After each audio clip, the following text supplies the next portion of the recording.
Hello, hello, hello, and welcome to the Jolly Heretic. Well, those who want an inquiry into what is now called group-based child sexual exploitation and abuse, in the words of Keir Starmer, are jumping on a bandwagon, jumping on a far-right bandwagon, and they are spreading lies and misinformation. Moreover, in the roughly paraphrased words of Emily Maitlis, the majority of these kinds of crimes are committed by white people, and it is clearly racist to be in any way concerned about them at all. And there's no such thing as per capita. That doesn't make any sense. The majority of the crimes are by whites, who make up about 80% of the population. Well, there's a bit of a spanner in the works of late for the entire British government, for the front bench of harpies, such as the Home Secretary and such as our good friend Jess, because a new report has come out, which I have read, called National Audit on Group-Based Child Sexual Exploitation and Abuse by Baroness Louise Casey, and it completely demolishes the kinds of arguments that the left have been putting forward for the last year to try and avoid there being a national inquiry into what I have already said is the worst crime committed against the English people, perhaps, since by foreigners, since the harrying of the North. And that is what I want to look at today. Before I do so, could you do me a quick favour? Could you possibly subscribe? It helps me most immensely if you do that. Subscribe, leave a like, leave a comment for the algorithm, share the video, and if you really are a lovely person, then please subscribe on my Substack. That's jollyheretic.com. Where I put all the most based stuff I can't put on YouTube, in-person interviews, vlogs, films, my weekly Dutton's Digest, and if you like what I do, you can support me for the cost of a pint of beer a month. Okay, back to the video. So what have we got then? Let's think about what's happened. In about the 1980s, or maybe late 70s, a new morality began to develop.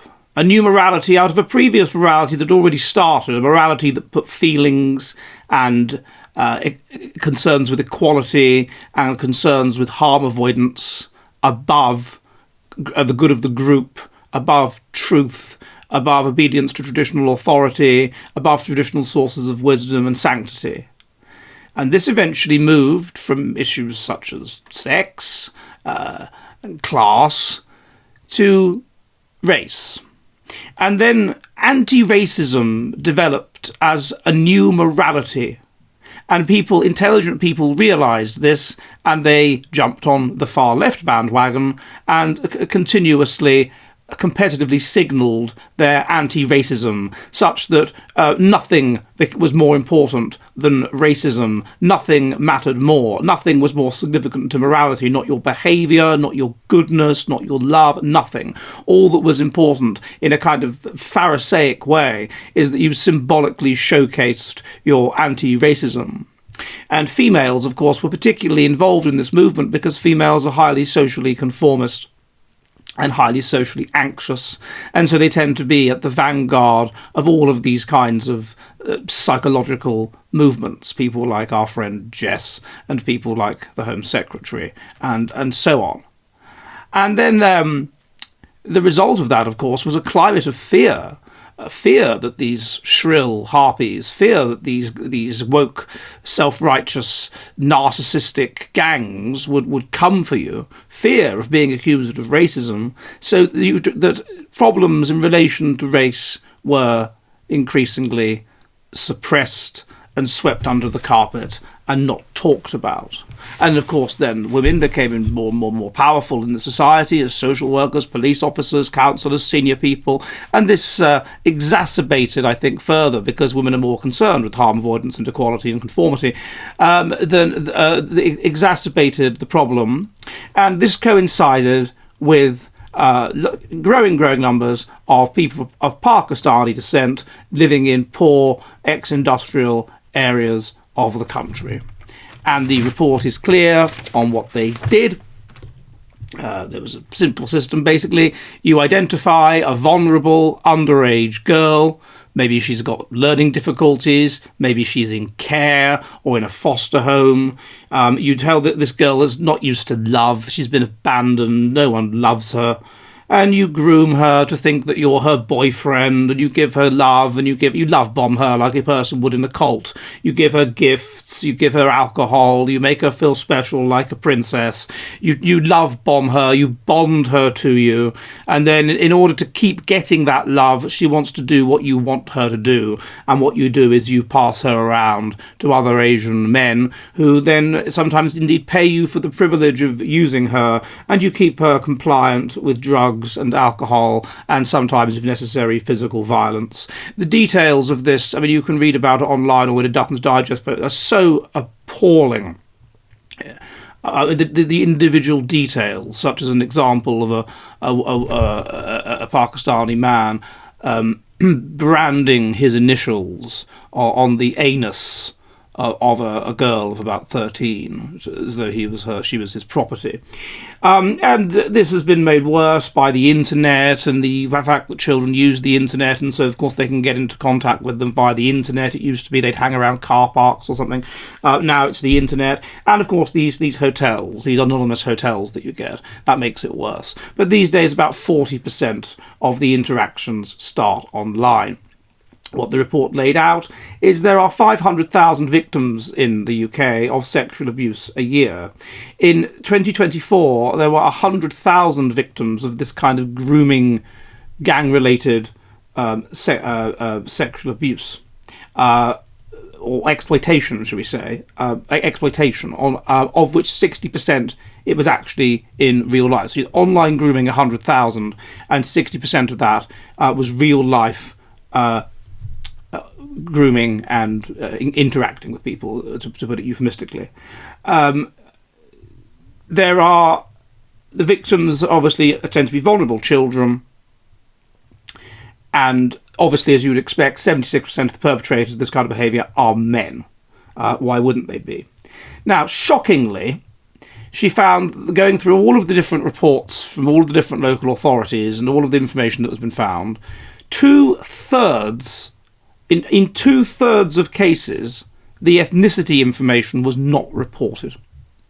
And in fact, one woman has gone to the press to say that she found a file where the ethnicity of the perpetrator had been Tipexed out by one of her superiors. So two-thirds are not reported, and frequently it was dismissed. It was in various ways. The reports were dismissed as just girls that were slappers, basically, or it was dismissed because of concerns over racism, or it just was flawed checking. For various reasons, it was dismissed. What this means is the data that is collected is extremely unreliable. But what she manages to find, what she manages to extrapolate from the available data, is something which shows that in every case, South Asian males, and specifically Pakistanis, are substantially overrepresented in all of the local reports. At a more national level, there's not much you can do because they haven't bothered to collect the information. Why have they not bothered to collect the information? This itself is a cover-up. It is due to fears of racism, due to fears of allegations by shrill left-wing mobs, due to fears of this kind of stuff. The information which you would think would be highly relevant is not collected. And she states, this Baroness Casey, that from the perspective of what she comes across as a multiculturalist, who says, oh, well, if we don't tell the truth, then it could help the English Defence League, or it could help the far right, and it does no service to people to not tell the truth. That it is in the interests of a harmonious society that this kind of information is made public and is discussed, because if it is not discussed, it will be discussed by, effectively, she implies, our enemies, the enemies of what we hold dear, on the far right.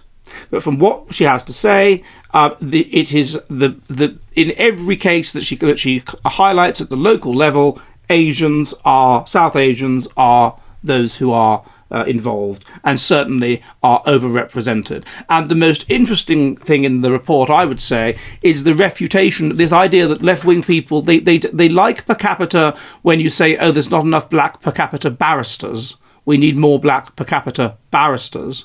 But per capita ceases to exist when it relates to something bad, which ethnic minorities are accused of doing. Then you just say, even if you say South Asians or Pakistanis are overrepresented among the perpetrators of this kind of abuse, then they say, yes, but the majority of these cases, the majority of people that do this are white people. Well, of course they are, because 80% of people are white. The majority should always be white on anything like this. And if it isn't, then the questions need to be asked. This is what she argues, because, of course, her assumption is an assumption of equality. So, therefore, she argues the data should be collected.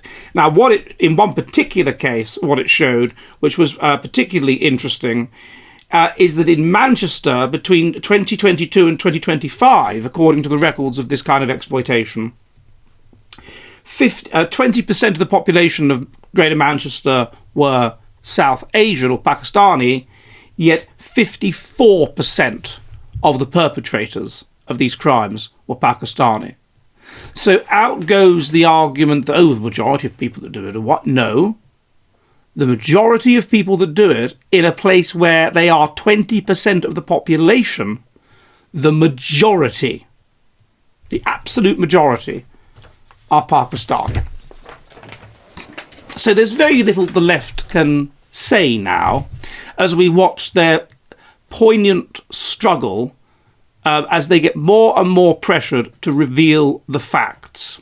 And they have tried to stand in the way of this every step of the way, because their power comes from the fact that they virtue signal about their morality. They are the most moral, the most pro-multiculturalism, the most pro-immigration, the most, therefore, morally good. Therefore, these ideas must be perceived as morally good. And if you can criticise them or find that they lead to problems, then people might start saying they're not morally good, they're morally bad. And if that happens, then they are the vanguard of wickedness, not of goodness. And that damages their ability to get and maintain power, because the means via which these people, who, if they're left-wing, tend to be high in neuroticism and mental instability, and thus fear a fair fight, and also high in resentment and anger, and thus dislike anything associated with tradition. So the way they satisfy their fury is by tearing down and attacking and saying that all that is traditional, including the belief in putting the English first and so on, is bad, and they don't do it, and all that is multicultural is good, and they are the most multicultural. So if multiculturalism is shown to be bad, then they are shown to be at best stupid, and at worst what I think they are, which is cowardly, evil people.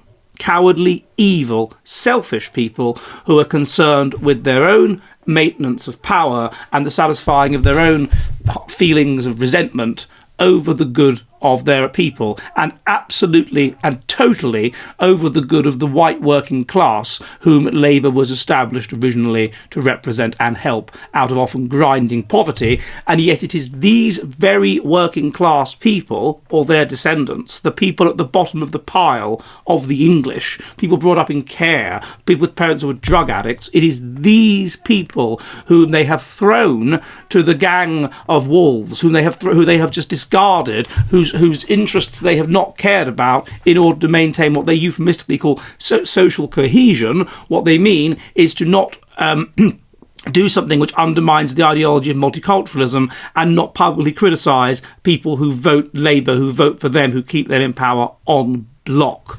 Because remember, that's what individualists do. People that are conservative are concerned about those that are genetically similar to them. People that are liberal are concerned about those that are genetically strongly dissimilar, so that they can better collaborate with those dissimilar people, with those foreigners or whatever, against the good of their own group, and thus take over their own group. And that's what that's what Jess Phillips does, and that's what Keir Starmer does, and that's what the Home Secretary, that's what that's what they all do. Angela Rayner may be an exception because she's actually genuinely a child herself. But with the rest of them, they're all middle class and educated, and that's what they do. And this report surely is now going to lead to a national inquiry, and it's just going to be another nail in the coffin, to use the cliche. The tide is turning, I think, against this insanity, against more than 50 years of insanity in England, turbocharged under New Labour, and which the Tories pusillanimously did nothing to reverse, even made worse, or allowed to be made worse at the cultural level. They were in office but not in power, because of the way in which Labour had interfered with all of the organs of state via a Gramscian march, meaning that the government didn't really have any power anymore, and the woke mob was able, think about the George Floyd riots, was able to intimidate people and crush them down and make them feel that they were immoral and bad, when in reality it is these people, it is exactly these people, histrionic, attention-seeking, narcissistic, victim signalling people, morality signalling to get narcissistic supply, to deal with their own insecurities, oscillating between vengeance and righteous anger against those that disagree with the opinions they express, and victim signalling about how, just like a BPD woman. And they did nothing to stop these people. And fortunately, I do think this is really big to change. I can't see how any competent opposition would be able to destroy the government on the basis of this report. But do we have a competent opposition? I hope this has been of interest, and goodbye. Are you ready for the future of the West?